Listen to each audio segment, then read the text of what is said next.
Hola, bienvenido. Metal review here on Rauta. This time we go to Spain with Totengott Beyond the Whale. Now, as much as I could gather before making this review, listening to the particular album released during this summer 2024, I learned that Totengott, and there are more than this one, started as some kind of a Celtic Frost Hellhammer cover band, or more or less a tribute act to them. And later on, as so many bands have done their career, they started making their own songs, which actually makes a lot of sense. Now let's fast forward to year 2024, and they have the third album out.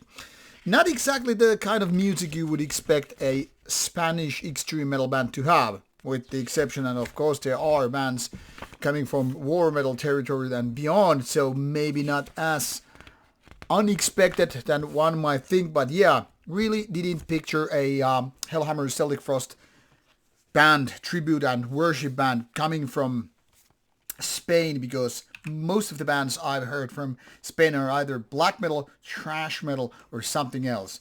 But here it is, started in 2013 and three albums out with some single demo material to go with that.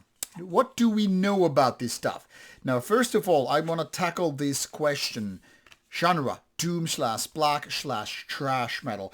Kind of true, but I don't think kind of also misleading. I mean, it kind of makes sense if you start thinking whatever Celtic Frost did during their years. Started with the first wave of black metal, then somehow evolving into through doom, death, and even hard rock to some more thrash metal, and then come back to say what we know as death doom. Not only with Triptykon, but also the latest album by Celtic Frost. So maybe in a way it does make sense, but leaving death out of it just seems a little bit misleading. Especially that's exactly what Beyond the Whale basically is.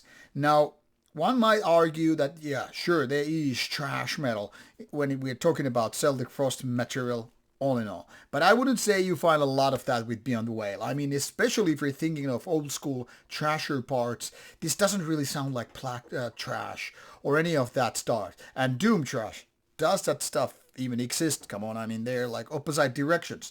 So yes, you have quite a bit of doominess, but I would say you have equally that death metal presence here, and that is then kind of a crushed all over with black metal. And then what do you have?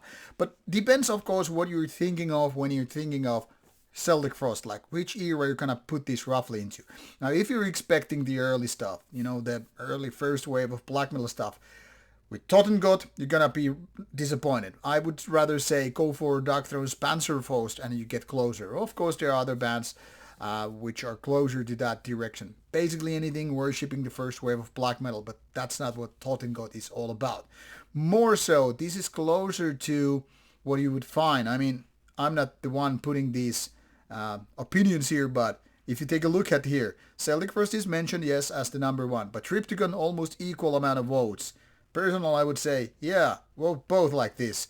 And then you are really, really close. Hellhammer, not so much, because this is not as crusty and punky like that. So, there it is.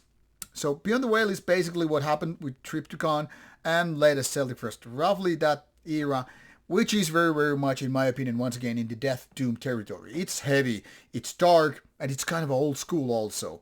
Without sounding pretentious, like, hey, we're from the 80s, even though you're not. So this is more like twisting that stuff into the modern day, which is exactly why it sounds so Celtic Frost and Triptykon-like. But not sounding like a literal copycat, just more like a worship band. And you can take this as a positive or negative or just neutral way, like I'd like to think about it. Now, with all this darkness and all the heaviness and all the ominous presence, you're of course asking now, well, do they really have the killer songs? And this is where I have to kind of a little bit disappoint you. No, it's not as good as, say, the latest Celtic Frost or Triptykon stuff, but it's goddamn close to getting there. The difference is, for me anyway, is that the originators, they have exactly better riffs and, well, songs in general. But then again, Totengott is kind of like doing their best in order to kind of worship them, kind of like warm up for them. So once again, if you're into that territory or that subgenre a lot, then there is no reason why not to check out Beyond the Whale. And what is in my opinion a really great thing is that this comes with a really nice packaging, really cool cover art, and well, like I said, nice packaging, nice feel to it. So more tangible than your, say, favorite streaming services. So once again, pretty good of an album and definitely getting into the right direction, just not there yet with all the cool songwriting parts, details and what have you. But if you're a fan of the genre, do yourself a favor and check this one out. Links are provided in the description box. Enjoy.